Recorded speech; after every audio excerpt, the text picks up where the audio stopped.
They can hear you. They can hear you. Good. What's up, ladies and gentlemen?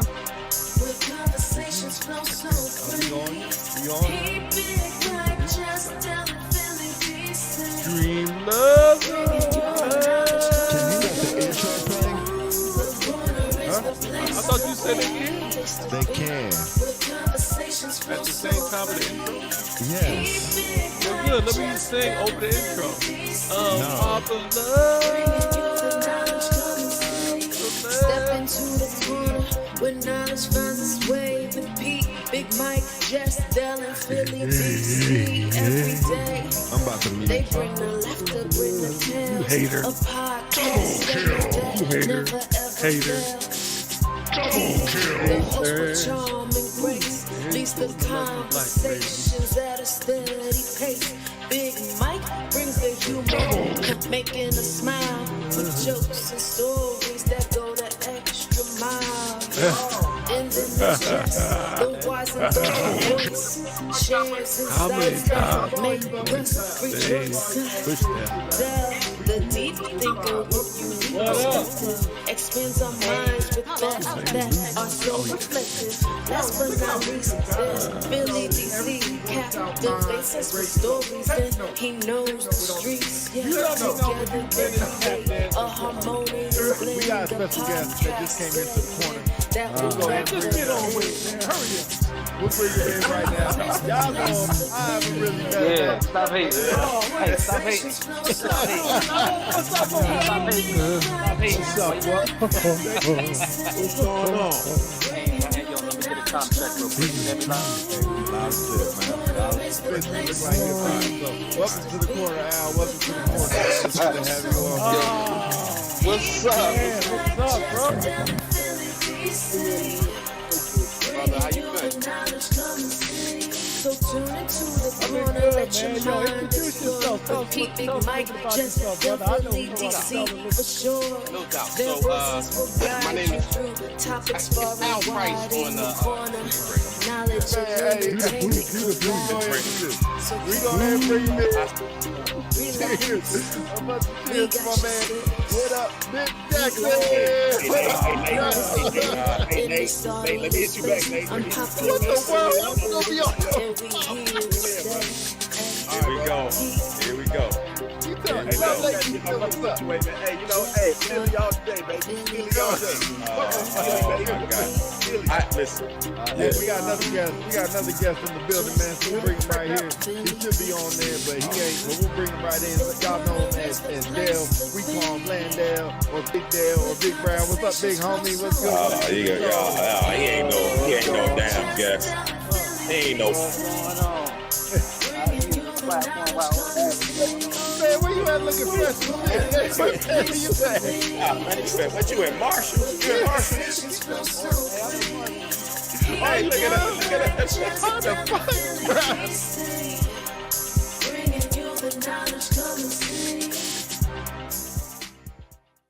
What up? What up? What up? Oh, can't hear you. Here we go again.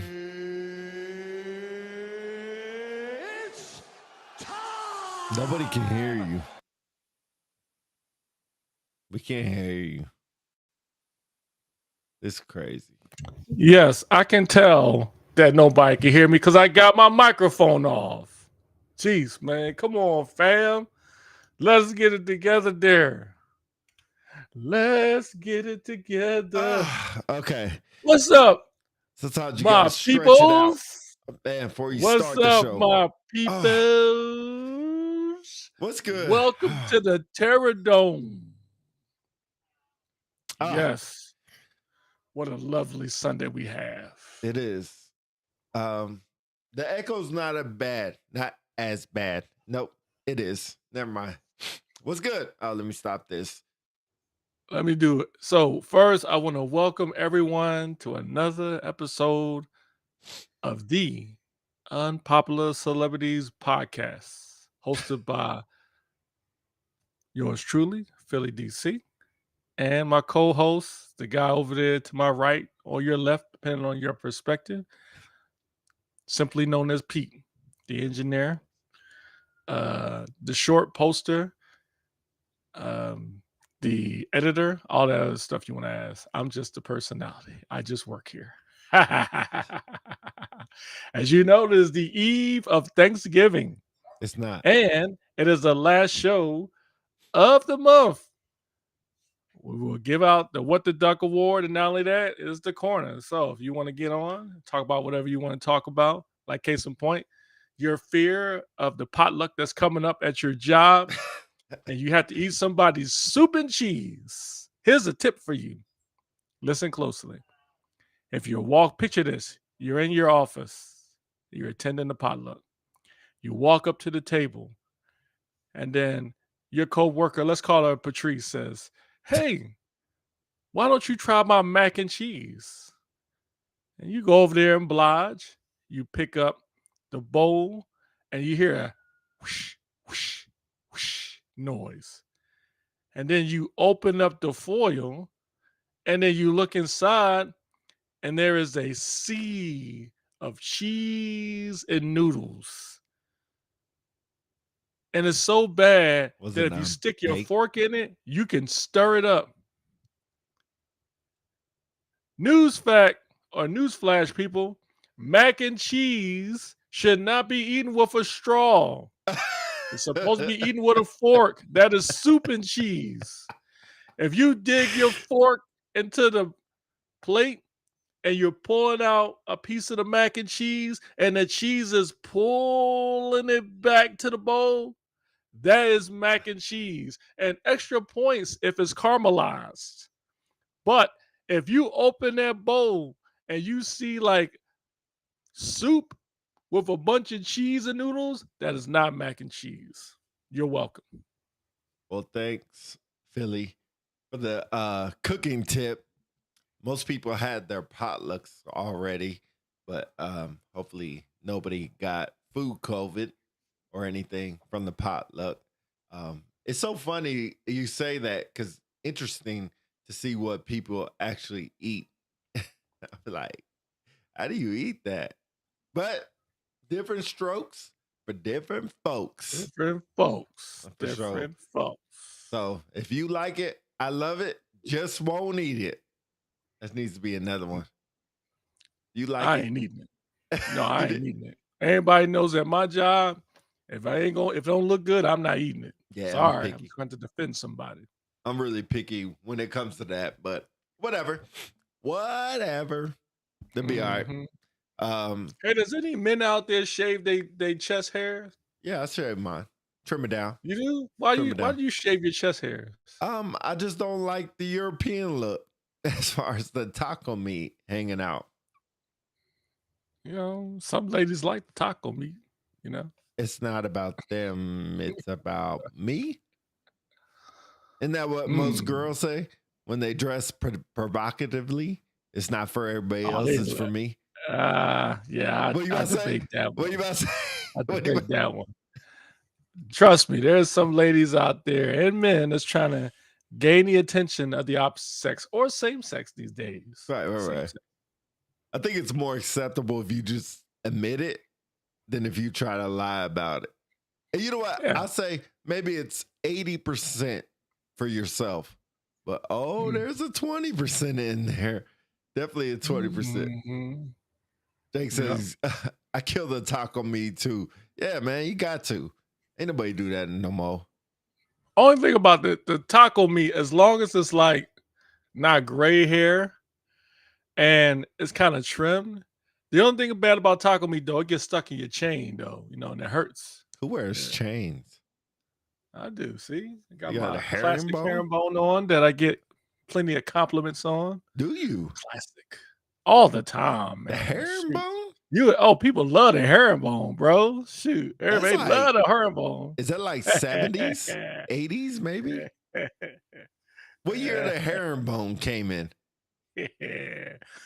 Not too many people wearing herringbones. That's why it's so classic. That's what I just you know? asked. I don't know when the year it came out, but I just know when I was growing up in Philly In the in 40s. in the late whatever. Anyway, in the 80s, people would kill to get a herringbone back then. Yeah. Not no more. So I don't know what herringbone. style Yeah. chains are in. I can't remember the different styles. I remember the herringbone. Remember the links, the weave or whatever it's called, the woven little The circle. weave. It was all circle within. I don't know how to describe Yeah. it. Those all these styles are, and then you had the thick ones, the thin ones were in for a while. Then it was how like probably your day, but Run DMC, the thick ones. Mm. But they had Yeah, herringbones. I think when Wu-Tang came out, Raekwon and Ghostface, Cuban Link was the joint. What are Cuban links? I don't remember those. Cuban, I mean, shoot, he named his first album, which is a classic, by the way, only built for Cuban links. Who out there had a Cuban link? I got one now. Are those You know what I'm saying? zirconian?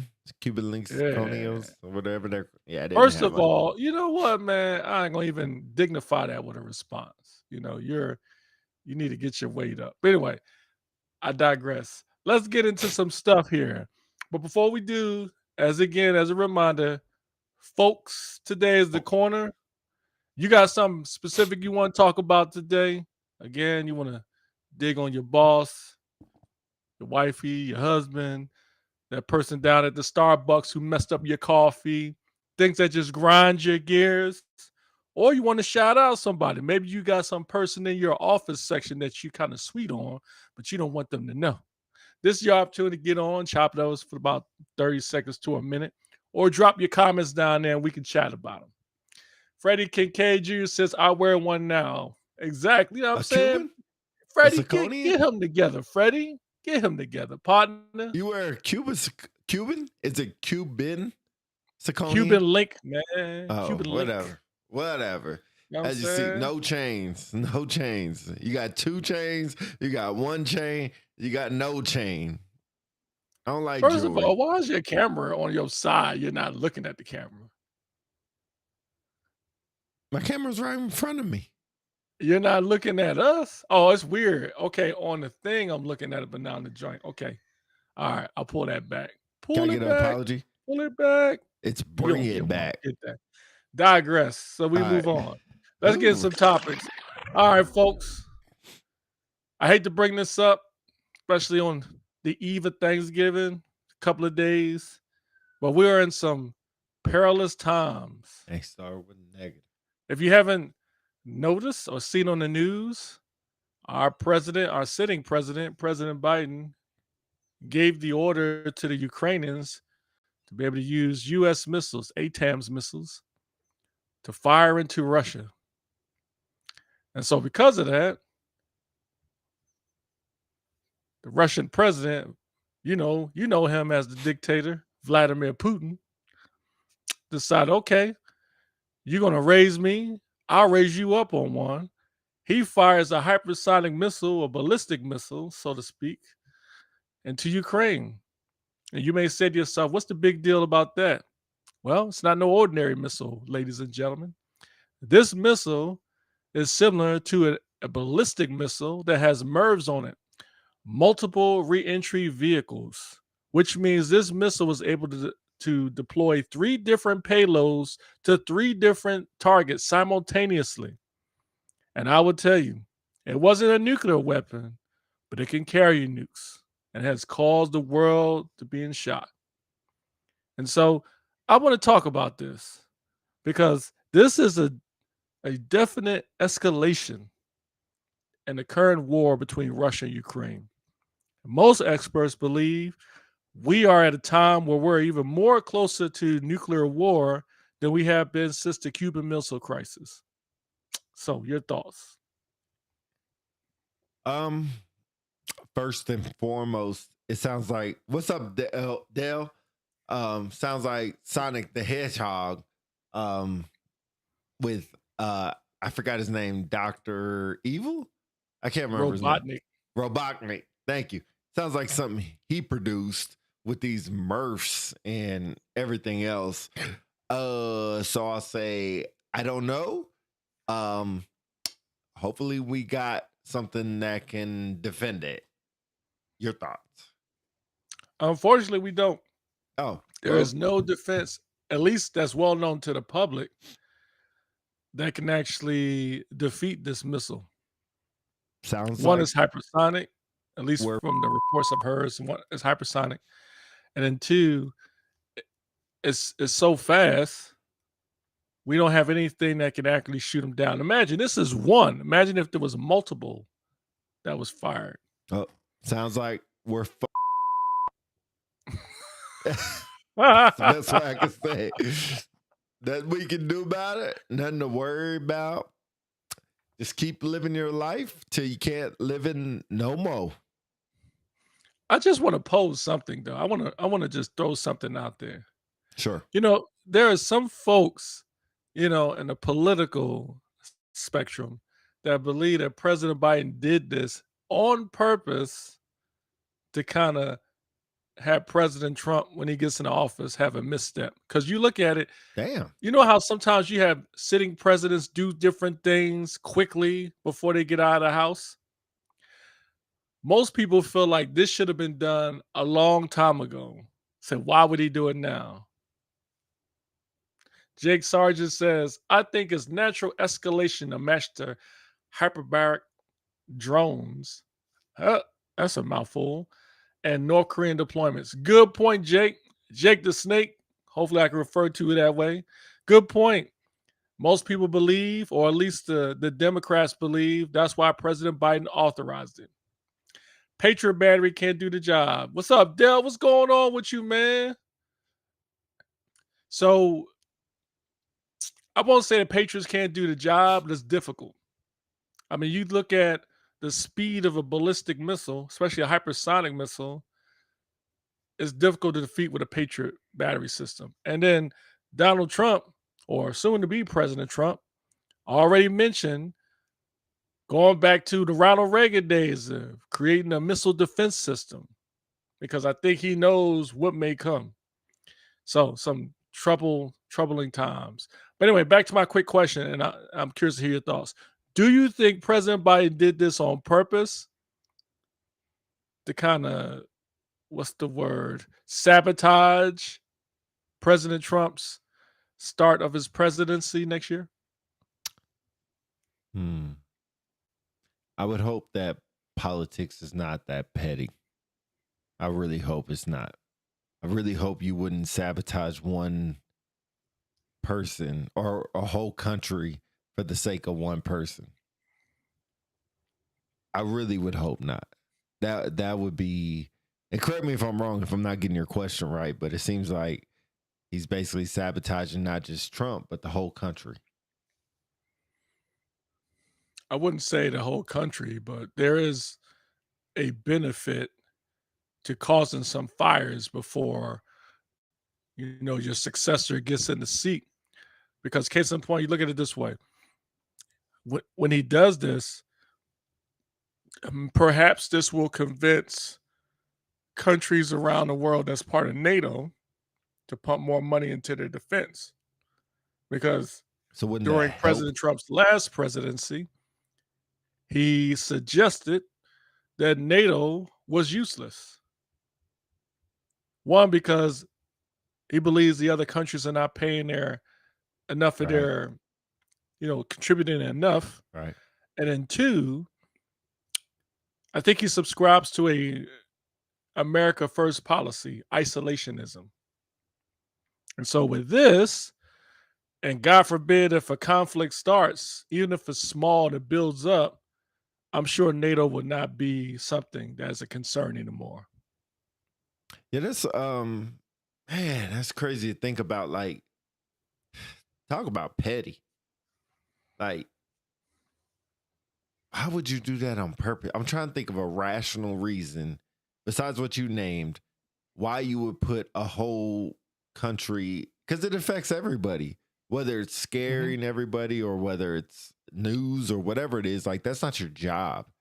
I don't think I'll just say I don't think he's doing it on purpose. No way.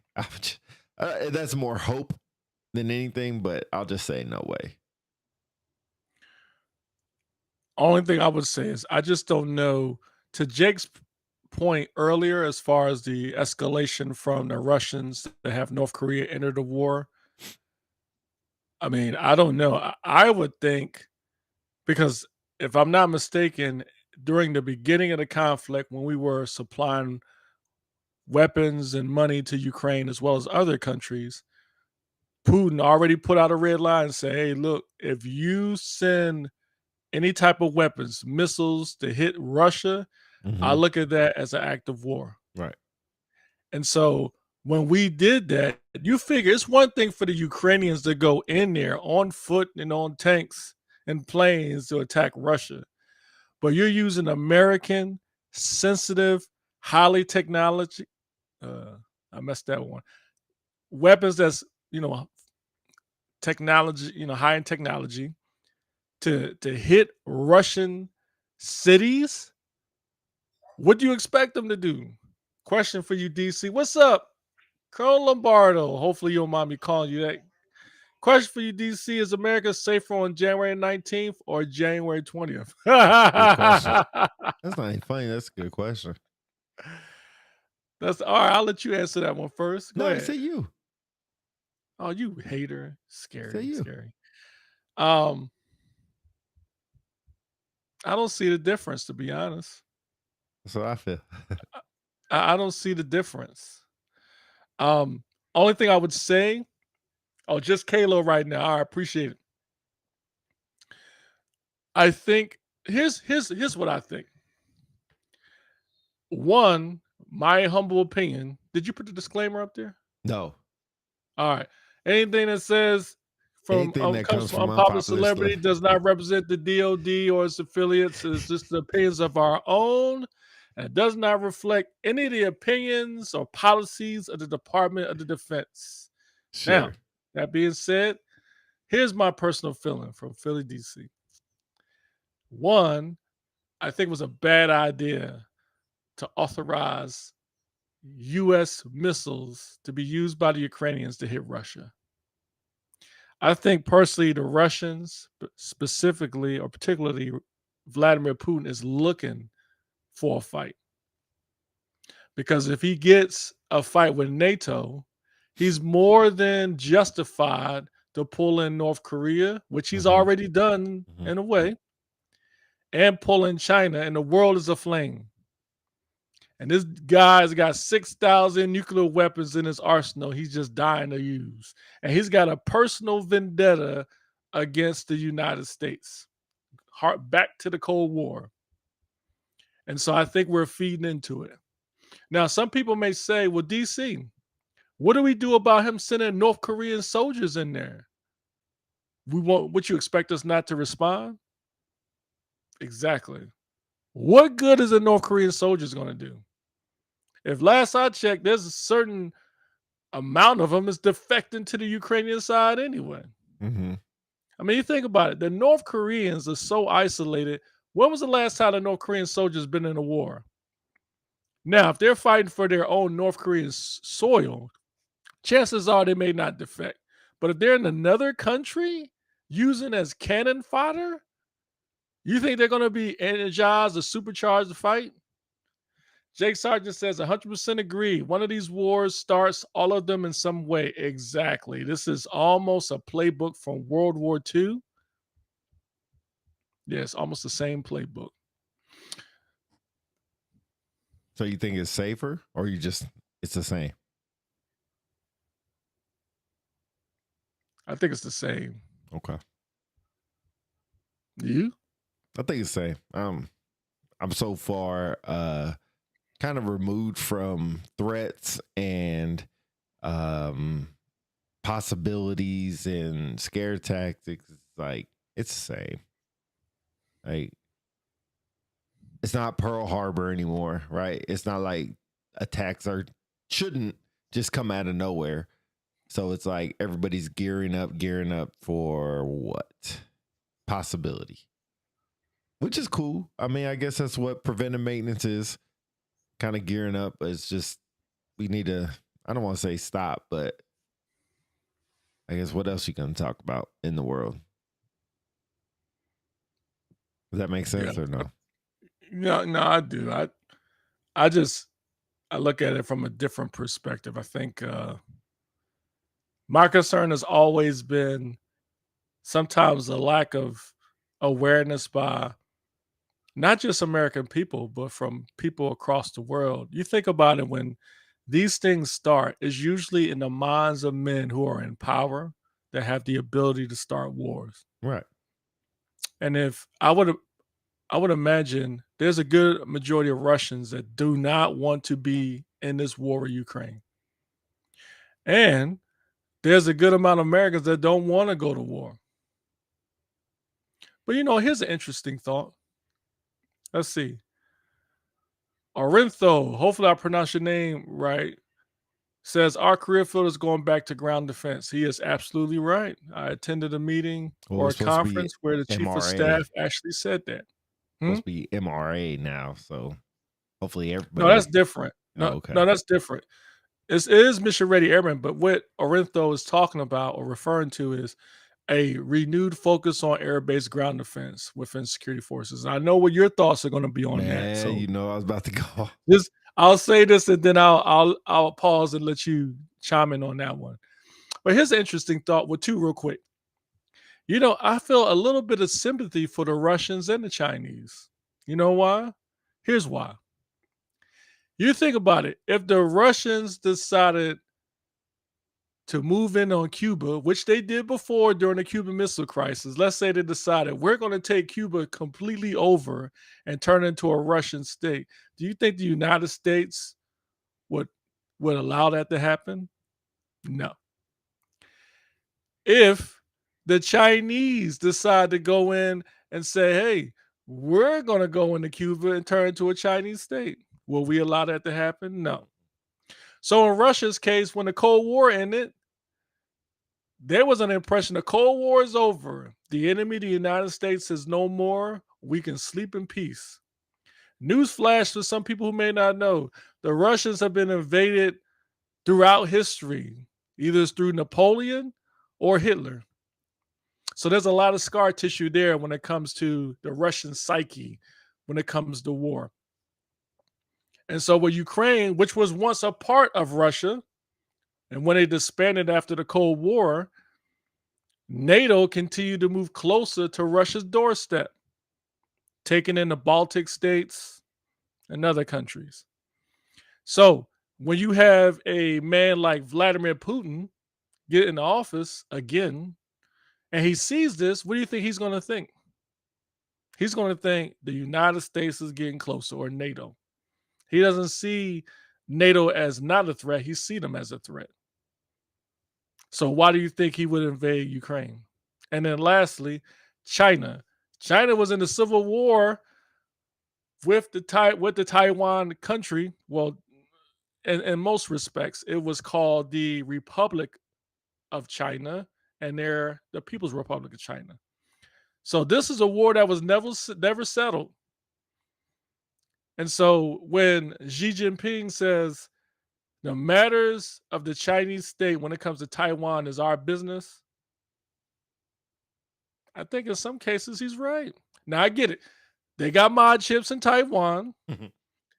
A lot of the majority of the world trade goes through that area in the Indo-PACOM. But still, do you really think that we have justification to be involved in China affairs, especially since for decades we assumed that Taiwan was not their own country? We just assumed Taiwan is a part of China, just as long as China doesn't invade and take over Taiwan forcefully. Now we're living on the brink of a potential war in the future over Taiwan. Over to you. I don't have a lot to add to that. Not really up on that part of what's going on with that. I kind of hear what you're saying. On the economic side, I get why they want to control that area. Like you said, a lot of stuff that comes out of there, and a lot of stuff, unfortunately, is technology based. And as the world we live in, whether it's your phone, how y'all watching this podcast, shout out to y'all for watching it, or how you communicate with your loved ones every day, is all technology, whether that's a phone, whether that's a computer, how we get stuff done. It's all computer based, and a lot of that stuff comes from that part of the country for cheaper. And we do not have the ability, whether it's because how our economics are set up with minimum wage, or how much it costs to create parts and get parts, because everybody in America wants to be the richest.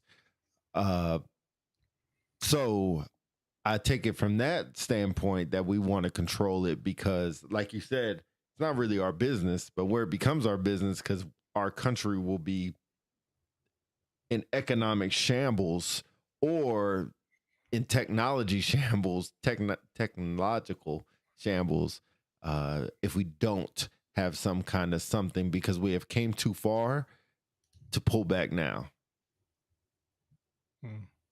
That's my thoughts on it. Yeah. Good point. Go ahead.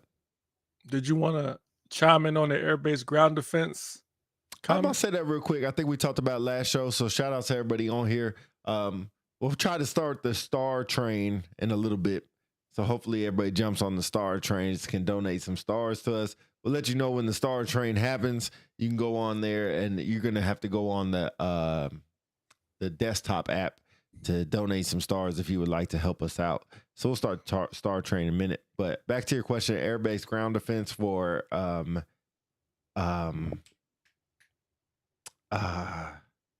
security forces can't figure out our identity. That's how I sum that up. This is what we were talking about when I first came in the military. I think we're on the tail end of it. When I first came in and digging, what do they call those things? DFPs, final protective lines, and all this other crap, man. We're on like the end of this retrograding and all this other shit. I think we're on the end of it now. So yeah, that's my thought of that. Dale, I want to get to that because I did see that yesterday. Samel Brown off the cruise in the building. How was your cruise? But that's my thoughts on ground defense.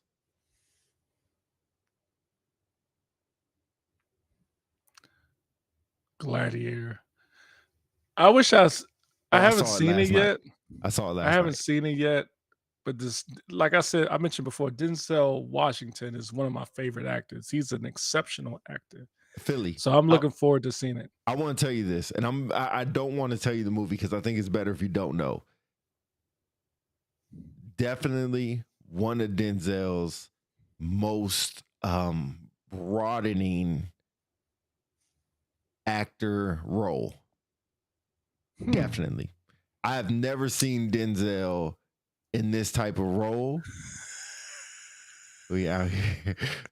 Reds in the wire. Because y'all still living in that age, but Korea's a little different. But Bruh, yeah, y'all still in I that. freaking love, man, I swear. That Hit the makes me want to calendar, morning, Disneyland. go to Korea. I love that. Reds in the wire. That's crazy. Yo, what cruise line? Yo, you're gonna have to hit us up. I hope you're using Valor He went Vacations to Royal probably. to help you out with the cruises. But dang, now you're going to Disneyland. That's crazy. Man, he But chilling. definitely, I'm telling you right now, I cannot voice this enough. If y'all don't like Gladiator, the original, that's fine. Just for Denzel's role, which is multiple of the movie, which is the majority of the movie, about 90% of the movie. The way, oh man, I've never seen Denzel like this. Never, ever. And it was surprising. It was a bunch of twists, and it was very, very, oh man, what's the word? It was just, I've never seen him like that. You would, at all the Denzel, like name your favorite Denzel movie. Just one or two or three. Training Day. Okay. Why did you like American Training Day? Gangster. Well, Malcolm X. Reason why I like Training Day is because he played the villain. And he was incredibly good at it. It was Yeah. convincing, and I would argue I can see why he won an Oscar for that versus Malcolm X. Although To That's me, great. Malcolm X role was better, but I can see why he won for American Gangster. But to your point, as far as you've never seen him in a role this broad, I would argue, I don't know if you watch Macbeth on Apple. I would compare it to that when he was in that. Sure. I haven't seen it, but I know what Macbeth is. Mhm. But I haven't seen it, so I can't talk about it. So possibly, I will say for what I saw, I'm telling you, need to go see it. I would go see it today just for Oh that. man, I'm it's telling football you. day. I had to wait. Oh my goodness. I'm telling you, and then stay off of social media because the more people that see it, I mean, Dale, it sounds like you saw it. So let us know what your thoughts are. Two things. We'll start the money train, or excuse me, the money train. God dang it. I'm thinking of movies. We'll start the star train. So we have a bunch of people watching. Get on your Facebook. Go to the actual desktop view if you have it on your laptop. So you have to go on there. There's a little star button on the bottom. You hit give stars and you can donate as many stars you want. We appreciate you get a cool little symbols on your name for when you donate stars during the show. So start the star train. Boop, boop. I don't have the sound effect for that, but star train taking off. All right, go ahead. Go ahead. Philly, they said, oh, man on fire. Oh, I forgot. Oh, Philadelphia was good. Do you think that was more him or was that more who was Tom that? Hanks. Tom Hanks. No, he was good, but Tom Hanks was better though. Not Courage Under Fire. What was the one that he played in with when he was on the boat? He was in the it was they were gonna bomb. He had some of the what was that called? Oh, you talking about Crimson Tide. He was good in that one. He was good in Glory too. God dang, he's got a lot of good roles. I forgot about Glory. He was good in Glory too. I forgot. Dang, I will say Training Day because of when it came out and everything that was going on. That was good. If you haven't seen Malcolm X, I mean, that was one of the best. Yep. Kathy said 100%. John Q was a big one. Bro, John Q was a good one. Man. Yeah, thanks, Jake. Crimson Tide, man, great movie. The only one I didn't like was Antoine Fisher. Yeah, I didn't like that one too. He was okay, but I mean, it wasn't really like a good role for him. It's funny because he could play bad guys well, military dudes well. He could play documentaries well. Like, oh man, I mean, those are his son is good too. What movie did his son play? His son's got a lot of potential. What movie did his son play in? Oh, a couple of them. I'm trying to remember the most I've never seen one recognizable one, but he's got a movie or a short movie on Netflix coming out where it's his brother actually directed it. He's playing in it, and Denzel produced it. Sounds like the Ice Cube joint. Oh, NWA joint. No, it's much better than that. Yeah. Although I will say Ice Cube's son is a pretty decent actor. I would, I think he. Oh, as a matter of fact, Debt to Thieves, I think it's called. Debt to Thieves is coming out. The first one was really good, but if y'all have not seen Gladiator 2 and you're a Denzel fan, it will definitely blow your mind. Okay, let me see what Dale says. Sorry. I enjoyed the movie, definitely. Not a letdown for the first one, but I feel it could have gave more characters background on Denzel. And I think Denzel's good. After this, I think he's going to come out with his own movie. Got some stars in the building. Oh, hey now, hold on. We'll get that in a second so you can do your woo. It's 3 a.m. Jen's got to go. 6 a.m. War Fighting Machine. Love y'all. Happy holidays from the Wolf Pack. Hold on, before Dale go, I want to ask him, how do you have time to watch Gladiator when they got Reds in the Wire? What's up with that? Good question. Was he watching on his American iPhone kids and get the DMP? conditioned to love Denzel. You start off with remembering remember the Titans. God, dog, I forgot about that. That was a good movie. That was a good movie. All right. Shout out to Kenneth Bracely. Am I pronouncing that right? For sending Kenny 50 stars 2 times. So see what happens when you send stars. We see your face in there. See this before the stars, after the stars. See how it changes. All right, so appreciate that. Hey, what's up? Hey, matter of fact, now we can see his face. What's up with that hoodie, bro? Like, What's wrong with the hoodie? he about to get into some stuff with that hoodie on. Hey, Piano Lesson. Have you seen that? That was on, I think it's on Netflix. I don't think I've seen that one. It's brand new with Samuel L. Jackson. Is it on Netflix? Oh man, I can't remember Netflix or I think it's Netflix. Really, really good. Really crazy, but really good. Thanks for the 50 stars there, Kenneth, man. Yes, Keep sir. us going. Star Train is still moving along. So help us out. Get on board with Kenneth Braceley. The Go ahead and donate some stars. Star Train. Can you give him a woo? I just did not too long ago. Oh, it ain't working. You didn't hear it? Dell says the swing shift defenders keep us safe and worry free to eat our popcorn and enjoy movies. That's right, Dell. Remember, better dead than red. Remember that. Oh, interesting. But yeah, I love definitely that slogan. when you go see it, I want to hear about it because Yes, sir. I wish think I I'm could see tell it you tomorrow. more. Yeah, I think I'm gonna see it tomorrow. Yeah. All right, so Monday. let's see. Let's move on. What you want to talk about? I mean, I'm throwing up all kinds of topics. You know what I want to talk about real quick? And What's this is like way out the left field, but me and my really good friend were talking about it yesterday. Your first day at basic training. I know that was a long time ago. You But freaking hater. was that the first question? I got a lot of questions for you with that. Was that the first time that you ever been on a flight? Yes. Okay, most people shocked me when I heard that I'm the anomaly that has been on flights. So, interested everybody in the chat, and you can come on the show and talk about your first day of Yes. basic training because I'm interested. Yes. I have a lot of questions. So, first day of basic training, first day on the flight. How was that? I was scared as hell.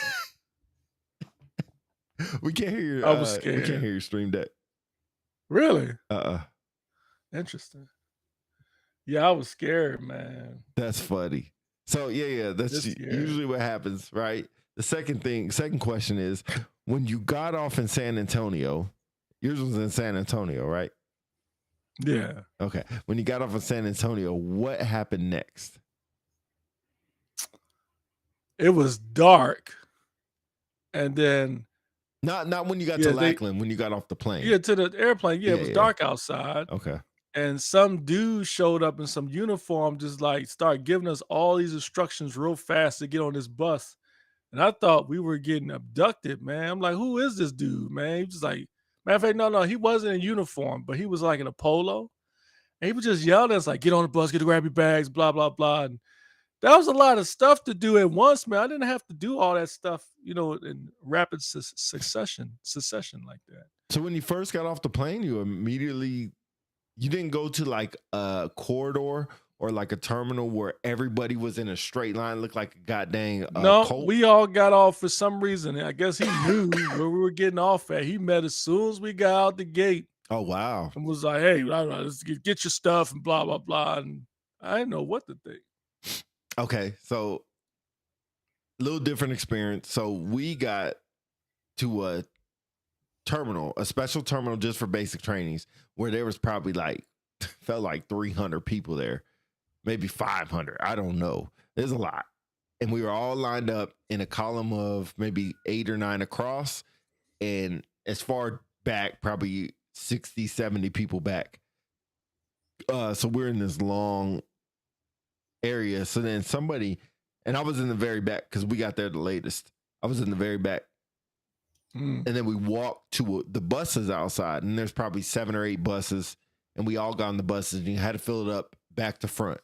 And when the front got filled, next bus, back to front, next bus, back to front. And of course, we were the last one, so I was the first one on the first bus to make it to Lackland. So you didn't take a shuttle to Lackland? No, we got on the bus, yeah, but it Right, wasn't right. like a shuttle. It was a bus. A bus, yeah, not a shuttle, but One of those yeah. white buses. Yep. So when you got there, where were you at as far as in the line of people? Were you towards the middle, the back, the front? I was probably in the middle. So when you got off, was it a bunch of get over here, and that's when you saw the TIs for the Yep. first time? Yeah. Yep. So a lot of people say that's like, the reason I bring this up, during that moment, there was a lot of chaos and a lot of people yelling. A lot of times you just followed in line, right? Whatever the person did in front of you, you just did. And if they told you to pick your suitcases up, you picked them up. They told you to put it down, you put it down. They told you to stand here, you stood there. They told you to walk over there, you walked over there. Why do you think that mindset was there, where whatever they told you to do, you were going to do? Was it the scare? No, I think it was, there was a little bit of fear in there, but I think it was because of what I believe military training was going to be like from what I've seen in movies, what people told me. So I assumed that was just the norm. So with that norm, and this is my question, it seems like we all kind of have the same story. I wish a lot of the people would share kind of the story, so make sure it's all similar. What changed? As far as when did it start changing? It was like, I'm not listening out of fear. I'm not listening out of what I think it is. Pretty much I'm just like, at that point, I guess the way I say this, at that point, you stop thinking about yourself or to yourself. You just listen and react the best you can. We don't really do that no more. Is that because the thought process of thinking in the military now has changed? So that's kind of broad. When you say we don't do this anymore, you mean as far as the two of us, or you talking about young airmen? Young airmen. Well, I barely for remember the airport.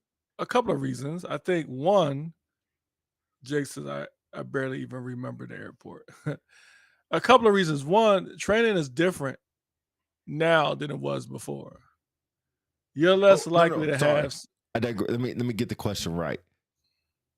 If I yell at somebody now, they're offended, they're upset, they might go to IG, they might go tell their supervisor. But back then, or in basic training, you got yelled at and it wasn't a problem. This is a great conversation, because I think it's just the way society is and how we believe or what we think is acceptable now. And it goes back to what I was going to say about training is different. Not just training, the way we believe people should be treated regardless of whatever situation they're in. So you think of military training, we just assume, like I mentioned earlier, that that's just part of the game. You're going to get yelled at, and it's for a reason. It's supposed to prepare you and discipline you and chisel you to be a soldier, a professional soldier. But then you had the scandals and MTI and military, in basic training, where recruits were getting abused verbally, and some cases physically. And then we said, oh, we need to change this because, the recruits are getting treated wrong. And then they turned it into the way it is now. So that's one. And then number two, I hate to say it, but I would call this the cupcake cotton candy society. Because everybody wants a trophy.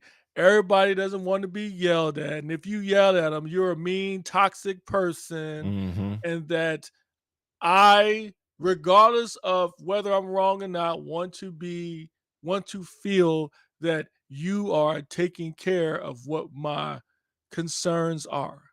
So in other words, if I'm speeding 100 miles an hour in the city and a policeman pulled me over because I almost ran somebody over, and they bang on my window and they say, what the hell were you thinking? You almost killed that person.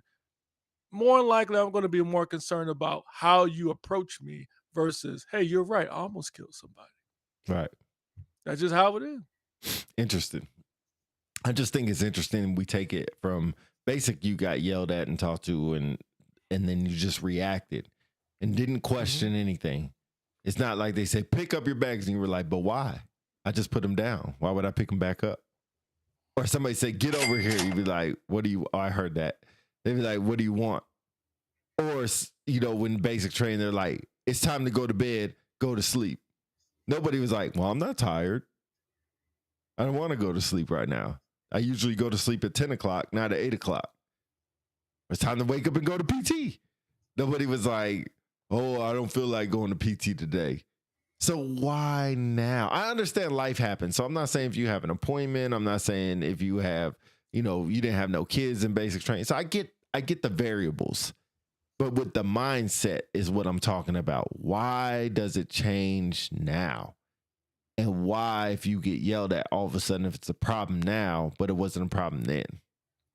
Because the perception, what we value, what we believe is right and true is different now. And more than just this, in many things. And we shouldn't be surprised because even before the baby boomer era, there were things they were doing prior to that has evolved over time. So you're going to always go through these stages where things evolve. So I would argue that even though things change, I think it is incumbent upon folks to re-examine things and say, even though society say this changes, we're not going to change it. So what the example I would always use is like the Marines. Has the Marines changed a bit? Yes. But there are some things about the Marines they will not change. And I think it's the same thing. Jake Sargent says, we've lowered the threshold on stress so much it's going to fail people one day. Absolutely. We have gotten to a point where I think folks have a difficult time dealing with adversity and they lack the grit because it's always, you know, you cannot have someone get in your face and discover that they are not meeting the mark. It's always to the point where it's, oh, well, this is not fair, or you got to explain to me in a better way. That's how it is today. So I mean, you look at sports, you look at athletes, right? You know, I want to talk about that too, but we can kind of segue and insert that in there and continue this. Sanders, Deion Sanders' son, they were going in there beating the brakes off people, and they lose to Kansas, a non-ranked team, and Shedeur Sanders pushes a referee. Yeah. It's just back then you would never do that. It's the respect factor. There's just like now, if you had some old lady on your block back in the day tell you pull your pants up, you gonna pull your pants up and be back. Yes, Miss Sanders, you'll do it. But you let an old lady tell you that now? What the duck you talking about, old lady? F you, you don't know me. Right. You like, you expect your elders. They're like, respect my elders. Who are you? That interesting. That phrase, respect your elders, is I don't even hear it anymore. I used to hear it all the time. I don't hear it anymore. Exactly. But interesting. A couple of interesting things that you said with sports. Microcosm of society is sports. Microcosm of the military sports. So two things I'll say. A question first, and then I want to go to the comment about sports. The last thing about this topic. There's something about a Marine that says once a Marine, always a Marine. Something about in the Army of being a soldier. Something about Navy as being either a fireman or being a seaman. Do you think the mindset of being an airman was ever there? Like, did you ever think like proud, like I'm an airman, or were you just proud to be security forces? You personally? I wouldn't say even security forces. I think, and you mentioned this before in the show, I think us as airmen never had an identity, and we still don't. It just doesn't hit the same as saying I'm a Marine. Yes. Or I'm a soldier. Right. You know what I mean? Or I would even throw in seamen, but they have a better shot at it than we do. You know what I'm saying? Just something about I'm an airman. Or a Navy man. It's kind of an identity crisis. Because when you say I'm an airman to somebody in a public eye, they think of you flying a plane. Of course. Not as you being, hey, I'm an airman. I'm a cop. I'm an airman. I'm a logistics person, ground trans. But a Marine's a Marine. That's the interesting soldier's part. A soldier. And that's the interesting part is that exactly what you said. Like, even if I say like, hey, I'm a seaman, nobody sits there and be like, "Oh, so you drive a boat?" Like nobody Yeah. says that. But when you say you're an airman, like, "Oh, either what plane do you fly, or oh, you fly planes." It's like, why does that go straight to that?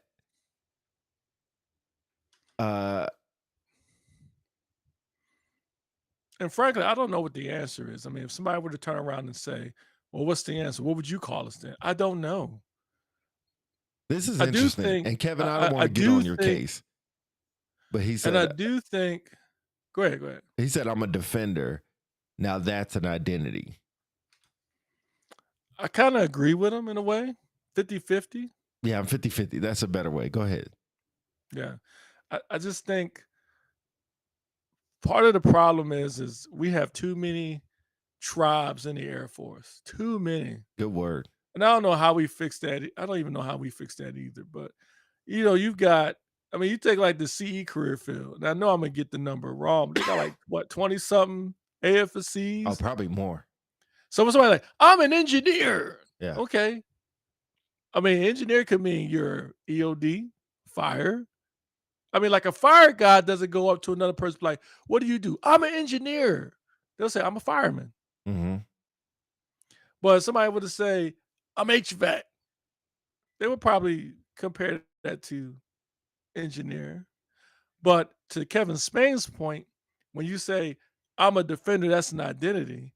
When somebody say, hey, what do you do? I'm a defender or I'm a cop.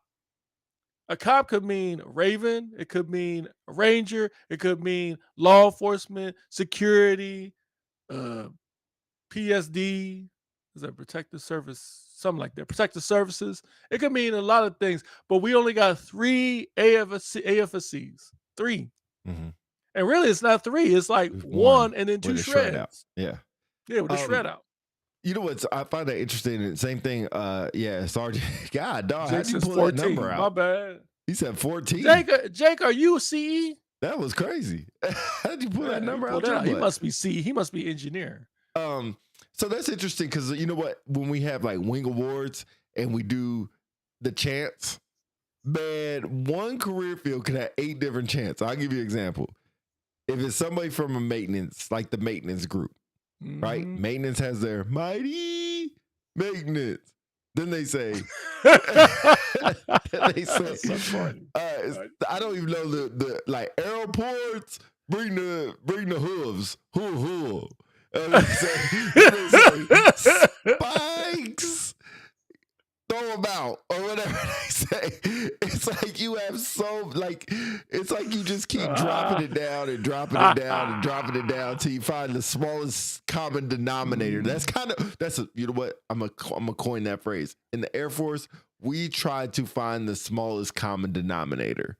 In the Marines, you're just a Marine. And then if you want to say over here what you do, you do. In the Air Force, you're like, I'm an airman. I'm in a fighter squadron. I'm in the mission support group. I'm with security forces. I'm on Alpha Flight, and I'm a desk sergeant. So we try to find the smallest common denominator to factor in what group you belong to. With the Marines, with the Army, it's like, yo, I'm a soldier. I'm a Marine. Like, oh, what do you do? Most people still say I'm a Marine, but then they'll give you a number. I'm a 55 Mike or something like that. Mm-hmm. Yeah, Army does that too. Yeah, we got to be more specific. Like, no, I'm a cop. Yeah. Oh, but I'm not just a cop. I work in the VRC. Oh, I'm not just a cop. I'm a canine handler. So now it's like, not only am I a defender, but now I got to make it even smaller group. I got to belong to a smaller group where the Marines want numbers and masses. We want everybody to be like in the smallest group as possible. And I think that's the problem. Let's stop talking about the smallest common denominator and just make it a broad denominator and just be happy to be a part of something. It's almost like you're in the council family. You go to a family reunion. It's like, I'm in the council family. Well, which council family are you in? You in Auntie Rose's? You in Miss Jackson's? You in Mr. Johnson's? You know, basically, who's your daddy? Go ahead. Yeah, that's difficult because we've got so many. I guess the counterpoint is the Air Force has so many different specialties that are needed. But I do agree it's part of the reason why we struggle with an identity, at least from my perspective. And I wanted to say my favorites were pull the chalks, maintenance rocks. Or if the play's in the air, we put it there. That's good. That's good. Let's see. To y'all points, the Marines and the Army have the same jobs, but I see what y'all are saying. A Marine hits different than an airman. Jake said, I think it's because of how many AFSCs have totally separated roles between wartime and home station. Great man. Great That's a good point. point. Definitely true. Definitely true. But you know what? I guess, yeah. We're gonna beat this up all day. Can we talk about the sports piece you wanted to talk about? There's something in sports I wanted to talk about, but I want to go to what you wanted to say about sports. Huh? I mean, we can insert the sports piece in there. I wanted to talk about, I think, Pickett from the Pittsburgh Steelers and Shedeur Sanders. Like, how childish is it? And I get it. Fans are childish too. Matt But Morris. let's be honest. We pay a lot of money to see these people out there. A lot of money. So do I think it's fair for fans to belittle athletes on the field and curse at them and threaten them? No. But it's even worse when a player tries to go at him. Case in point, Pickett from the Steelers. Can't remember his first name. But when the Steelers was getting the brakes beat off of him by the Browns, it was a close game. I'll take it back. It was a close game. The Browns ended up beating the Steelers. Steelers were 8-2. They panned the camera to Pickett, and he was trying to fight somebody in the stands. What? Oh, yeah, it was on Thursday Night Football. Like, what the duck, man? What's going on with you? You know, spoiler alert, he might be What the Duck Award winner. I don't know. But, like, what were you thinking? Then Shedeur Sanders yesterday from the Colorado Buffaloes, I said Buffaloes was on, like, the train of, you know, like they had like folks looking at Travis Hunter to be Heisman Trophy winner, Sanders and the Buffaloes doing well. And they got their breaks beat off them by the Kansas Jayhawks, who wasn't even ranked. And Shedeur Sanders is I guess there was some melee, and Sanders shoved the referee, which personally he should be, kicked out of some Suspended. games for that personally, Yeah. but he won't. He No. won't be suspended. He No. won't. Because, somebody on YouTube sent us a message on one of our shorts and said that I think they claimed either you or I were Colorado Buffaloes and Deion Sanders haters. For the record, I'm not a Deion Sanders hater nor a Colorado Buffaloes hater. I think Deion Sanders is a phenomenal player, coach, and mentor. However, what I do have a problem with is when people assume that you are in a specific position of status, you get to circumvent the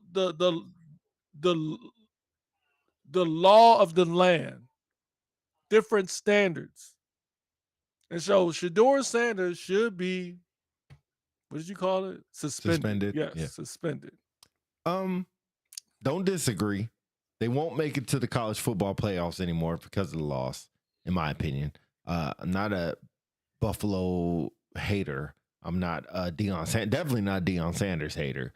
I think he's done a phenomenal job. But to counteract your point, I do think once you reach a certain status level, the rules don't apply the same as they do to other people. I think they're a little bit different. But I do think he should, but he, like you said, he won't be suspended.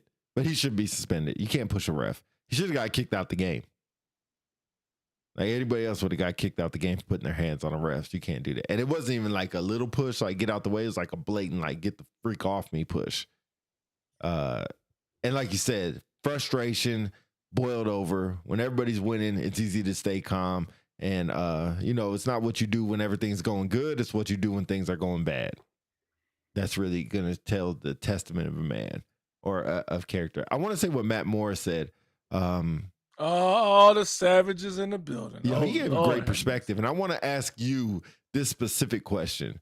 Seaman tries to support the boat mission. Soldiers support the army fight. And Marines is a Marine. most of the Air Force can explain how their jobs tie into air power. I don't think the Air Force requires us to know. That's a great point.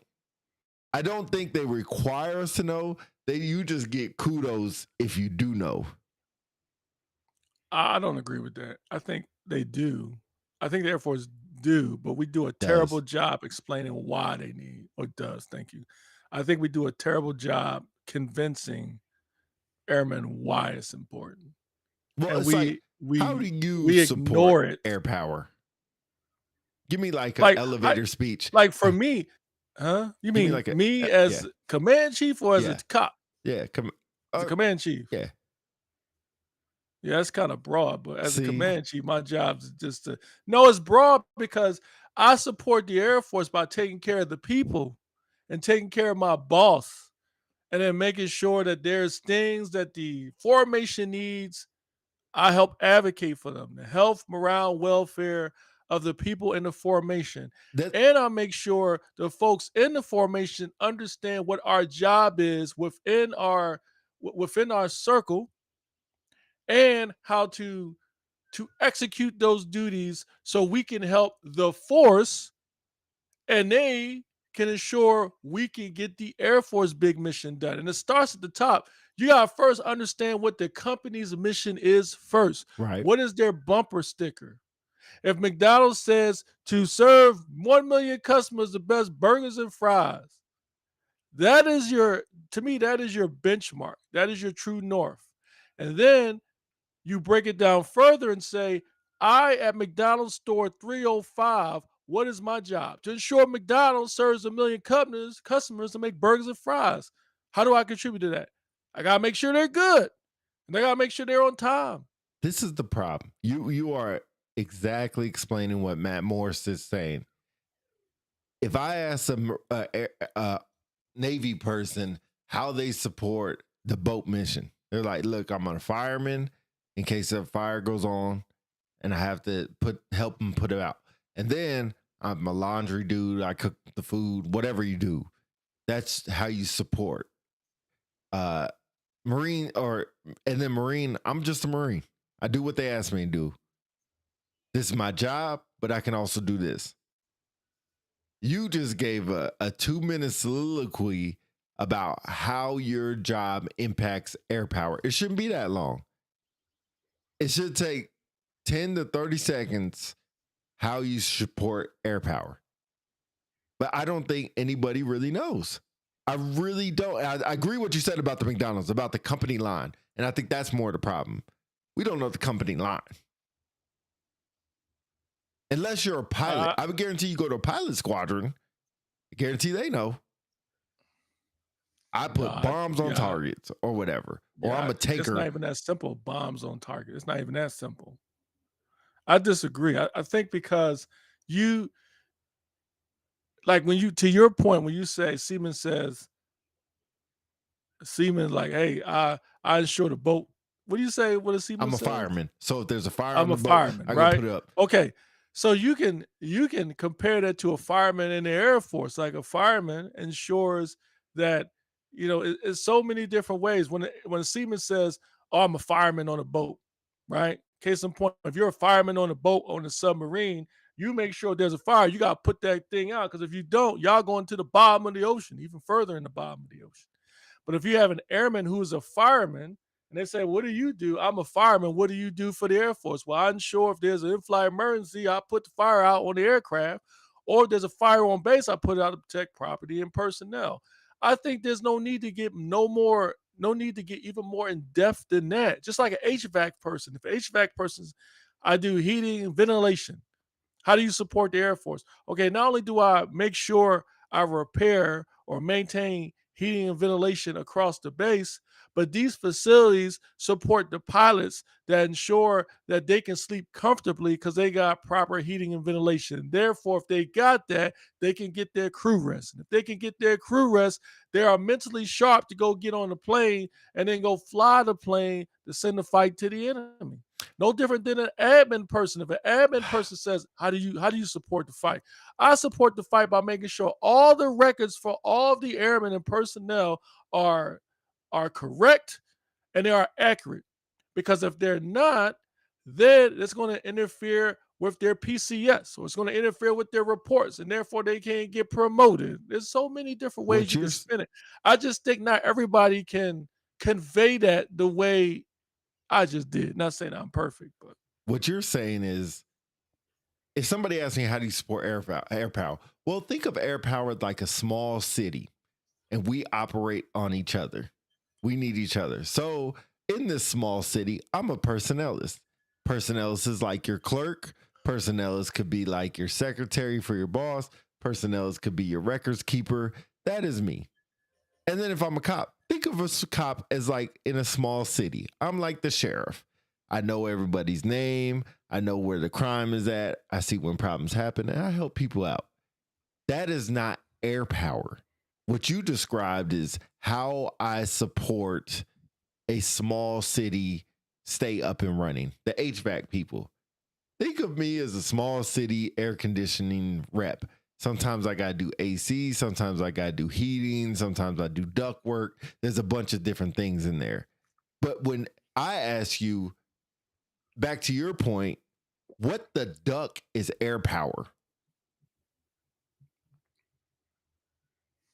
is that rhetorical? You're Kind of actually asking me? rhetorical, I'm sorry. because I don't know if there's an Okay. actual, if I Google air power, the freak am I going to find? I don't want to do it because my voice might going to go crazy.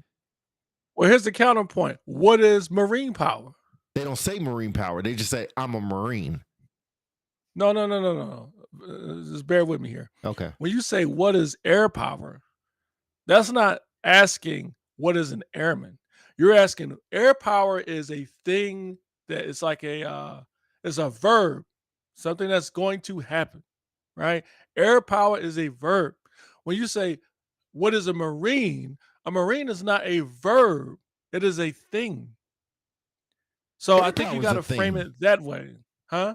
Okay, let me go to Jake's point. There's another problem, though, I see. We have a lot of leaders who can explain the surface, but can't lead in depth to develop each other, develop others. It goes back to Matt Morris's point. I think we might be talking about the same thing, just different ways. He said the most in the Air Force can't explain how their job ties into air power. So I got to know what air power is to know how I tie into it. And I don't think that explanation is out there. I don't know what the duck air power is. Yeah, Are you Googling something? I'll be honest, man. Like I'm kind of lost on that comment. Like, how can you not know what air power is? Because it could be. I'm really lost. Because Like when let me you explain. think, Okay, if let me you think explain. of the word, Let me okay, explain. all right. Air power could be anything. Oh God, dog it. Air power could be anything. Mm-hmm. So I don't know what exactly it is. There it goes. What you mean? It Kathy could be says anything. air power is used of military aviation strategy and Thank you. theories to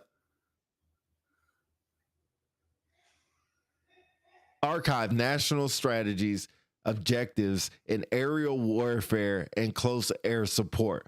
What the freak did I just read? That's probably the Google answer. I think that's the Google answer, Miss Kathy. But let me know.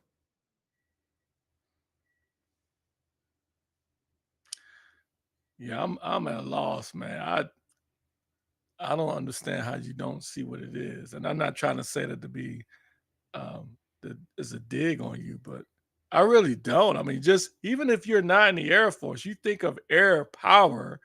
I mean, I think most folks could put the word together and kind of explain what they believe air power means. Air and then power. Okay, is some type Thank you, of Ms. Kathy. action coming from the air. Sure. You Okay. know what So I that's mean? Like kind of if what you're it says. not in the Air Force. Perfect. So that's kind of what it says. So yeah, air power is a military aviation strategy that theories to achieve national security objectives in aerial warfare and close air support. So when you say, how do you impact air power? And you say you're a personnelist, well, let's see what personnels do in the Google definitions. do personnelists use military aviations? Do personnel use military aviation? Yep. What does that mean? What do you mean? You just got to follow me on this journey. You saying Okay, all right, all right. so? The question is, I'm going in this journey and it's dark, but I'm gonna That's stay fine. with you. It'll be light at the end of the tunnel. You just got to go through the darkness. It's like getting on a plane. You got to trust we're gonna land. That's a good analogy. So- Let me make sure I tighten my buckle. So, do you think personnel use military aviations? Is that That's to you. Is that rhetorical? Or? Over to you. That's No. that's actual question. Yeah. Do I think admin person use military aviation? Yep. No, they don't. Okay. So But then you could turn I'm around not and done. okay, all right. I'll let you continue down Yeah, your journey, let's- and then I'll pull the string like I'm on a bus ready to get off. Anyway, I'll wait. Go ahead. Not hit the ding. Like next Yeah, stop, yeah. please. Yeah. Do you think personnel they use strategy and theories to achieve national security objectives in aerial warfare and close air support? Yes. How? A number of ways. Give me I mean, one. I just want one. personnel is okay. Well, let's see. Well, let me back up. That question is kind of broad. What do you mean strategy? Like, can you break down a little bit Sure. more? It says Yeah. achieve national security. I said strategy. National security objectives in the point of this is in aerial warfare and close air support. Yeah, that's not a fair question. That's what the definition of air power No, is. that's not. That don't mean that's that because I know you're almost baiting me. That's not a fair question. Because here's why. No, Baiting. that's a fair question, right? I mean, like, if you okay, here's an example. If you take a clerk that works in a bank that don't issue any loans, right? They don't issue any loans. And somebody were to say, we were able to insure 3,000 people in our city loans to get houses, and they Right. celebrate their victory. Right. Then somebody were to go up to the clerk and say, hey, what did you do to ensure that they got the money? She didn't execute anything, push a button, or sign anything for them to get the money. But I would argue if she was not there, if they didn't have that job, could they still do it? Probably not, which is the reason why they had their position. Okay. If the Air Force did not need administrative personnel or contractors or, yeah, let's just start there. If they didn't need them, they wouldn't have them. They still need them in order to do their job. Now, do they have a direct hand in dropping the bomb or pushing the button to strafe the enemy? No. But there are a lot of elements that they need to accomplish in order for the pilot to get on the vehicle, to be driven to the plane, to get in the cockpit to take off and do that. Because True. I tell you, if you have a pilot who has a pay issue, you think he's going to be focused on the mission that he's doing? No, that's just like childcare. When I was at Kirtland, you think if you got a bunch of pilots that don't have anywhere to take their child for childcare, they're going to be able to do their job? No. So to answer your question, it's kind of broad, but I would say yes, they play a hand. Maybe not a direct hand, but they do. I get that. And that's why Span says we are support functions. We support the folks who fly the planes. You're absolutely right. Nobody's arguing with that. This is what I'm saying. And y'all could chime in. Like, you know what? Hold on. I try to find it. So y'all can say what you want. It's just when you say hey airmen, and I challenge y'all, go to your airmen tomorrow and say, how does your mission tie into air power? And they will give a definition that tells you how they tie into the community. What you mean, the community? So basically in support function, right? Whether it's medical, whether it's finance, whether it's anybody, but basically maintenance, their mission ties in to helping everybody. So it doesn't have nothing to do with air power. If there was no planes flying, personnel would still do their job. If there was no planes flying, CE would still need to fix facilities. That's not true. So is there no base on this earth that does not have planes or a pilot mission?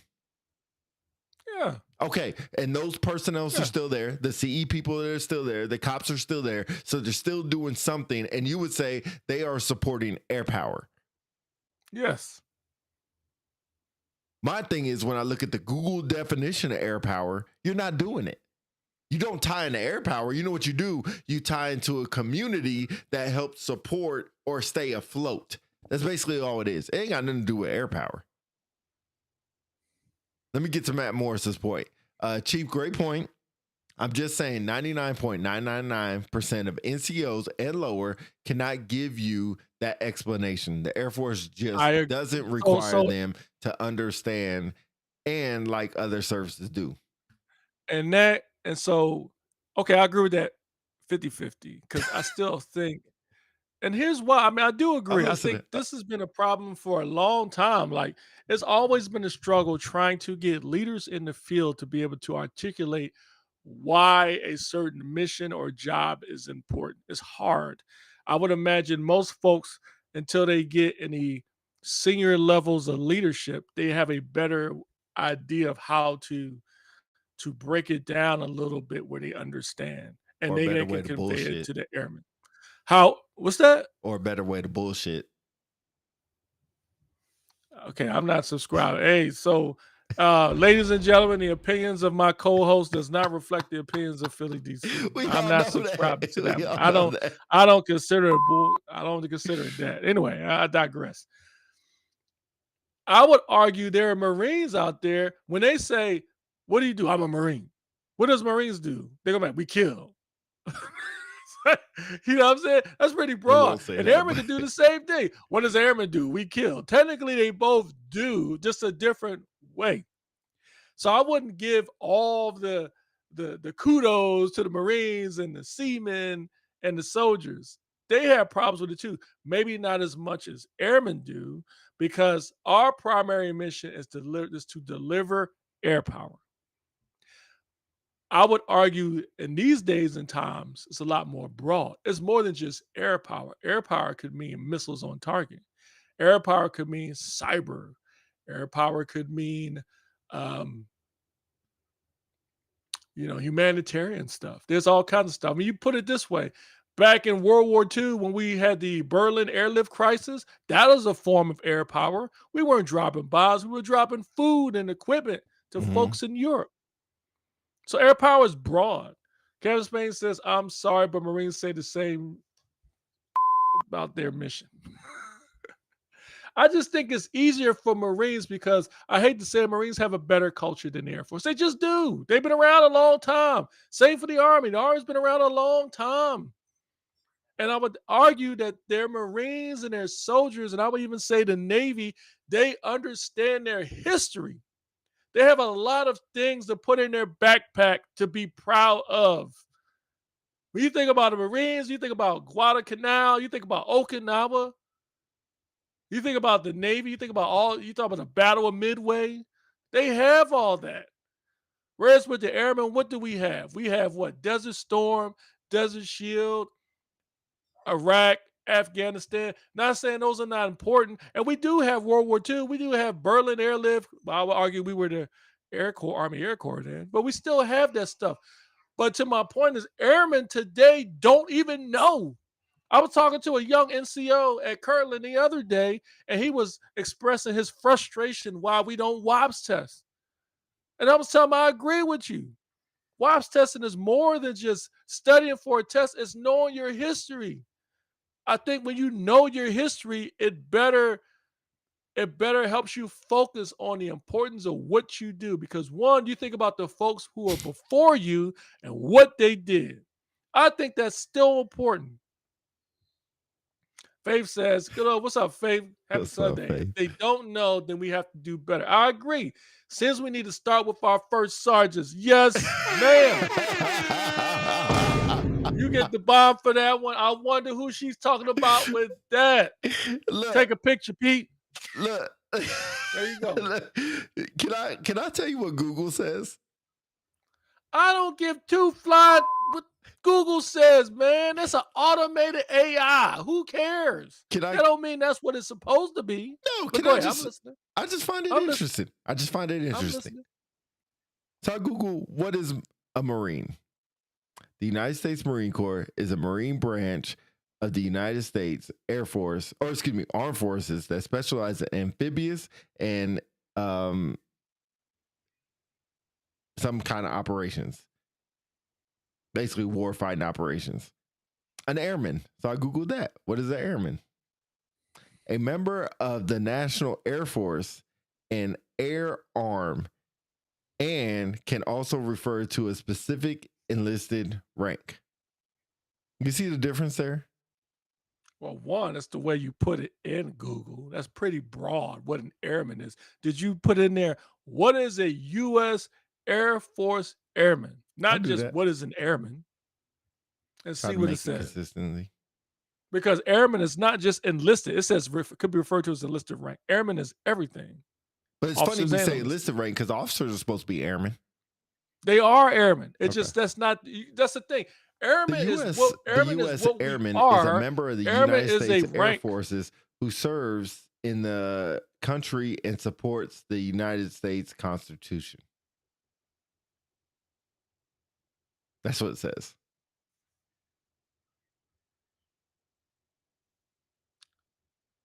Kevin says, Chief, you know, when we were at Kadena, those Marines were envious of us on the Air Force side. They may have their lineage, but the Air Force has people who think for themselves, which is one of our greatest strengths. Hey, 100% on board. I agree with you. Great point. But the counterpoint to that is that is all true.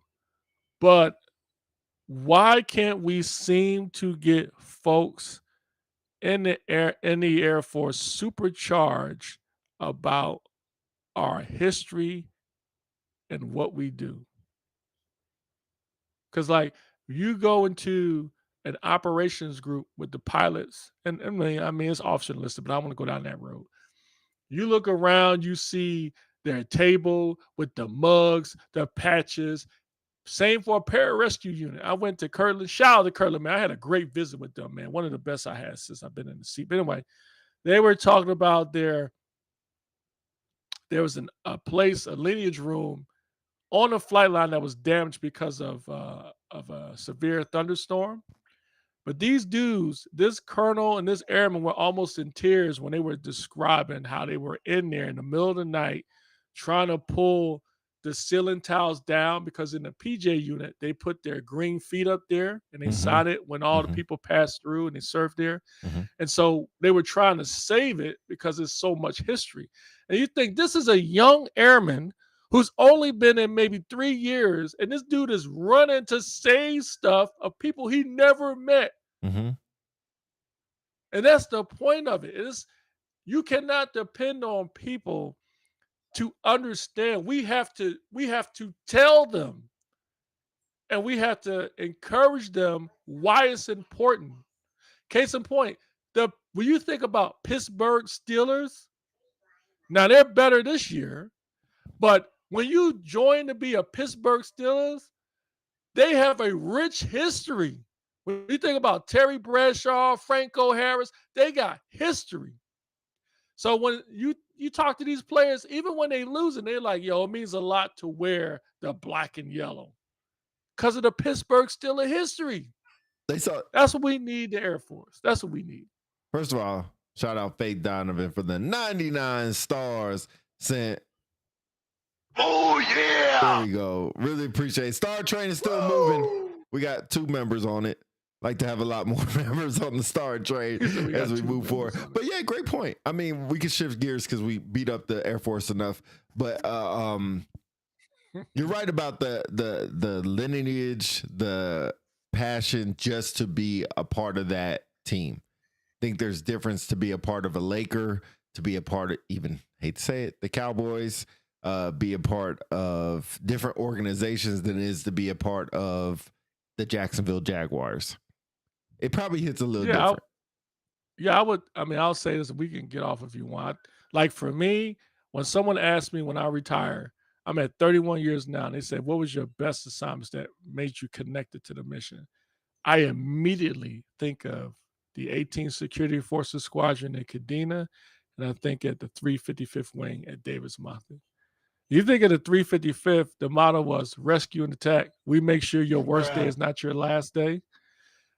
I'm not a PJ, but I felt like I was one. And I felt like what I was doing helped save folks who were stranded on mountains or in the middle of the ocean.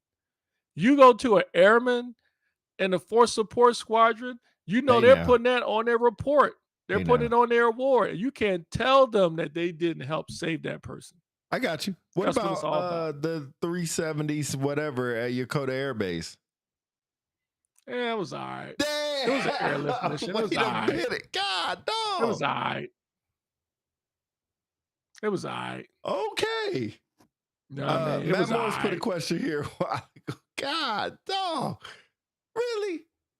All right, Matt Morris, we want to get to this. I didn't see it, but different topic. The Cowboys player shooting a music video after losing is out of the pocket. Do you think players must be sad after a loss? Thoughts?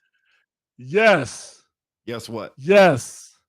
They should, man. They should. Like, who gives 2 ducks about a music video? This is the worst I've seen the Cowboys in a long time. Ooh, good point. This is, I mean, they're going to be playing. They playing today, and they're losing. They missed a field goal, and they play Thanksgiving. It's like, stop torturing us. The Cowboys stink. Stop shoving the Cowboys down our throat. They suck. They should have pulled them and flexed somebody else. Thanksgiving's going to suck because I do not want to see the Cowboys and the Giants. They're I will say, terrible. wait a minute. That is a terrible game. But Cowboys playing just like the Lions playing for Thanksgiving is a tradition that the NFL always keeps. So shout out to them for that. They always keep tradition. So shout out to them for that. They can have that, bro. Yeah, it's gonna be a Well, bad. you know what? They ain't gonna have me watching because hey, it's trash. I don't want to see no trash team. Speaking of, I don't want to miss what the duck. But what do you think about the NFL taking over the NBA Christmas by having 2 NFL games and a Beyonce concert at halftime? Great. I love it. The Really? NBA, I'm curious if there's any NBA fans. The NBA sucks. Okay, but wait. It is Just like the NFL that has Thanksgiving, the NBA usually has Christmas. Does the NBA different this year? It used to be LeBron and Kobe. It used to be the Christmas Day game. Look, the NBA, they need to get their stuff together. I think people are starting to see, which they should have already seen, the NFL is the hottest ticket. I'm going to throw a lot outside of questions at you. Do you think that NBA players are more about money than NFL players? Yes. And do you think that's part of the problem? Absolutely. And do you think it's the amount of games? Do you think that's I think the it's problem? that too. Do you think they should go down to maybe 40 games or like WNBA type schedule? I mean, they only play 26. I would say split it in half or close to half, 50 games. Okay. So I do think the NBA, so they were talking about the All-Star game. Did you think there's stuff about the NBA All-Star game? They're trying to change the NBA All-Star format. For crying out loud. Again? Yeah. So what now? What, they're going to have like rap players on there as the team? Yeah, pretty now? much. So you know how the NBA All-Star is 2 teams, East and West, right? Mm-hmm. So now they have, God, dog, the stupid thing. Now they have 3 teams. They have, each have 8 players. Then the rookies play. So it's a 4-team tournament now. So basically, say it was us 2, Faith, and then a rookie team. So you would get 8 players, I would get 8 players, some Faith would get 8 players, and a rookie team would get 8 rookies. And then you would pick basically the rookies would play West 1, and then East 1 and West 2 would play against each other up to, I think it's like 1 quarter or whatever. And then each team gets more money as they advance through. God dog it, thinking that it's going to help out for viewers and how it's going to work. So I'm interested to hear y'all thoughts about this as Philly come back on in a second. But that is kind of where they're at now with what's going on with the NBA, trying to figure out how the heck they're going to get more people to watch the game. Your thoughts? That is the reason why usually every year I always get NBA League Pass, but I haven't the past 2 years because it's just boring, man. I think I am a fan of tradition. Even when the NFL went to their little flag football, Pro Bowl stuff, or, I'm a fan of it's East versus West. And it should be that. It should be the best players. And it should be, that's the whole point of the tradition of having the conferences go against each other. I guess This the stuff problem about the NBA, huh? the problem with the NBA All-Star game is they should be competitive, but they're not. NFL makes sense because competition here's the leads thing. to injuries. Maybe they need to have an all-star game at the end of the season. But then nobody would play Well, that's the problem. because That's just like the stupid tournament. Why do you think they're playing in this tournament? well, they get 500,000. Exactly. Right. Exactly. Now, NFL players get paid when they make the Pro Bowl, right? Mhm. They Mhm. do. So if they're paying them to play, do they get paid extra for making an all-star game? Yeah. No, yeah. For making it, yeah. They get paid extra for making it. So And then for here's winning. my problem. Here's my problem. And then for being the MVP. This kind of goes to the Joel Embiid rant too. Yes. As a fan, I'm sick of paying money, whether I'm at the game or whether I'm paying for NBA League Pass or whatever, for players to sit because they hurt or they want to get rested. And to your point on the All-Star game, what is it in the culture of NBA players that think that fans do not want to see defense in an All-Star game? When Kobe's playing, Kobe didn't give 2 ducks. You think he ain't gonna steal the ball from you? You don't think he gonna block a shot? These old school players that were wearing Chucks and stuff, Bill Russell, Will Chamberlain, they went at each other because there was some pride in there. They're like, we do not want the West to beat us. Nowadays, it's like a pickup game on the court. I mean, you look at these videos, they see people about to dunk and they stand to the side. They looking like they fans. I don't want to see that, man. Yeah, I think that's part of the God, no, stupid camera. I think that's part of the problem too. Is that right there? Like everybody wants to just score. Everybody gets. You know what? I got this good friend. His name is Buddha, ex Air Force guy. He still plays basketball. He's like 40-something years old, still hooping at a higher level. But all he posts, and shout out to him, good friend of mine. But all he posts is offensive highlights, layups, maybe a shot, a crossover, make somebody fall. Like, bruh, post something else. God forbid you block a shot. Or you know what? I would rather see you put a hand up in somebody's face and somebody hit a shot. At least you tried. Right. But nowadays, it's almost like who can run fastest, who can score the most points. It's pretty bad. Right. And the art of defense is gone. But yeah, the NBA All-Stars changing their their format, doing something. It'll be an epic fail, and then they'll change it again. But it seems like the whole point that they're trying to say is, like, even they're trying to say that the NBA All-Stars shouldn't be at certain cities anymore. Like Charlotte, it should never go back to Charlotte. And the point is, they were saying because these are not major cities that can support an All-Star game.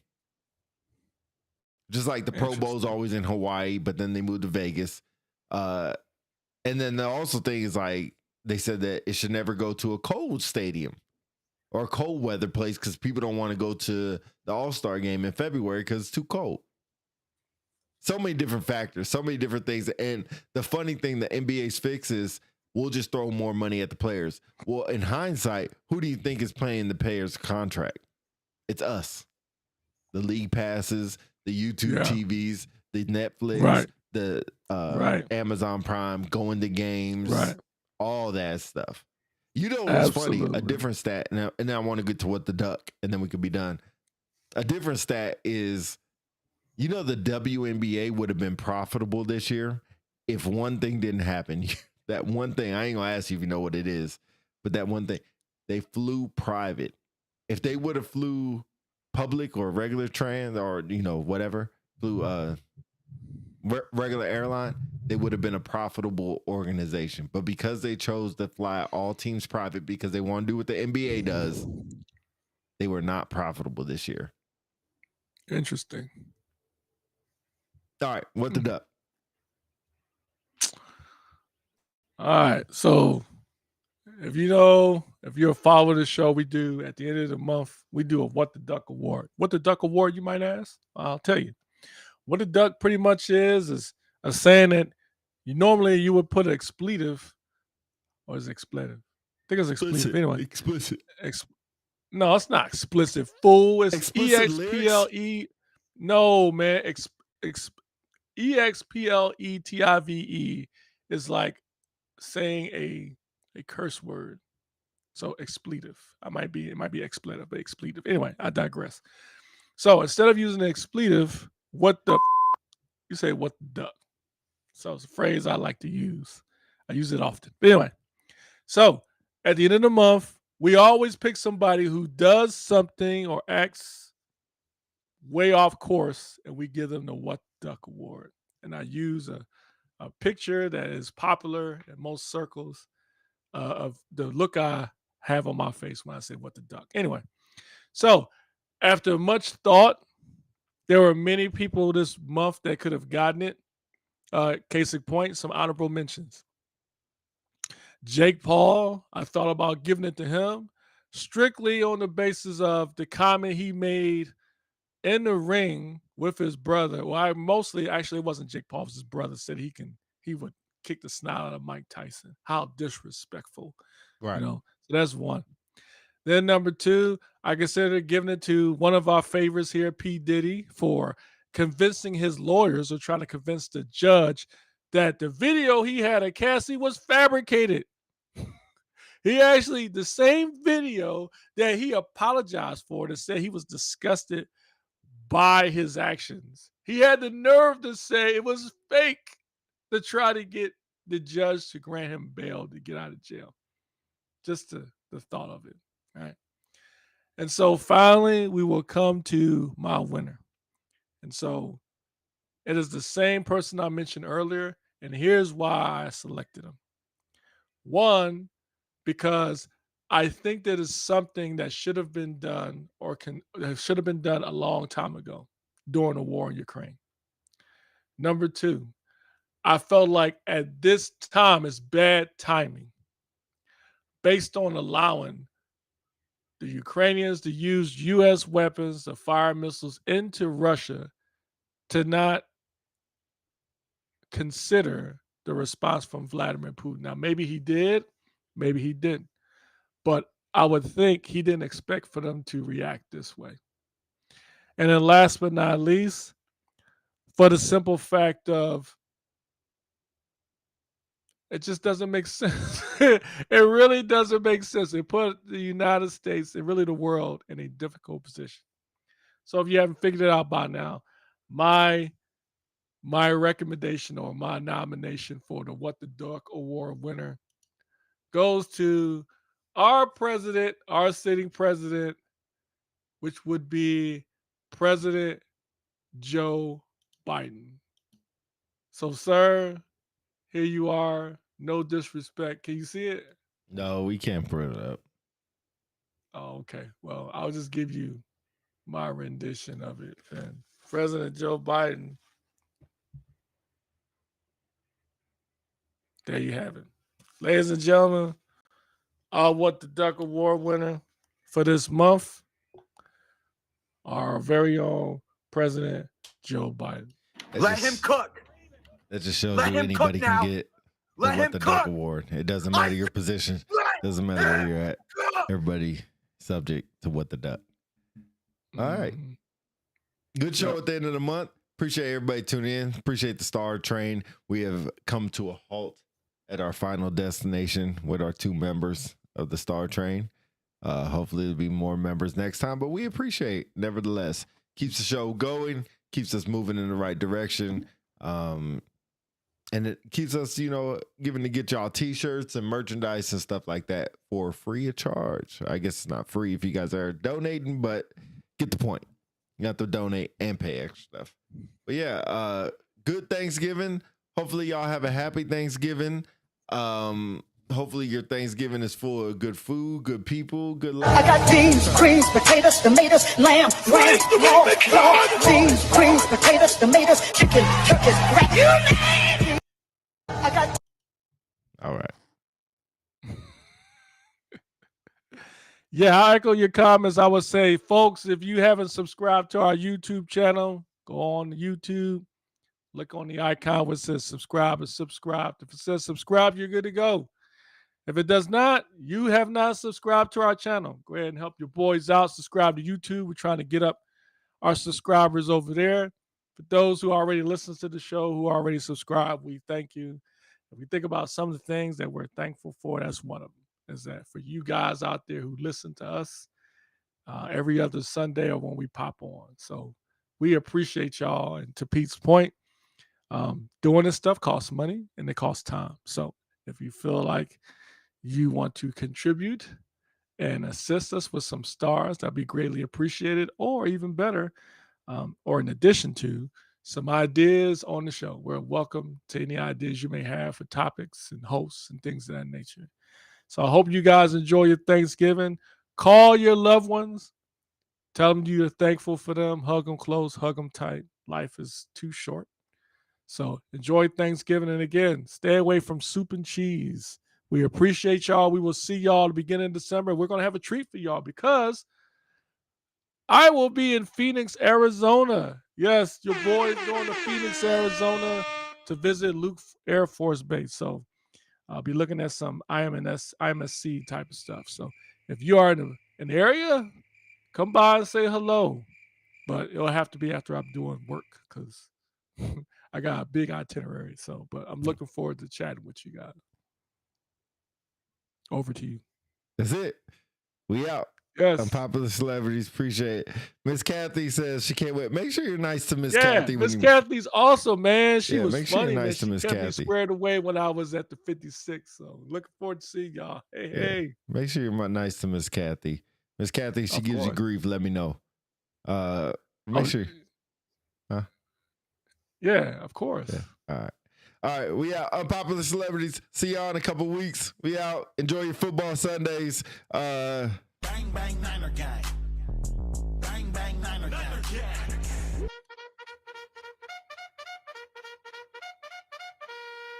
Sure.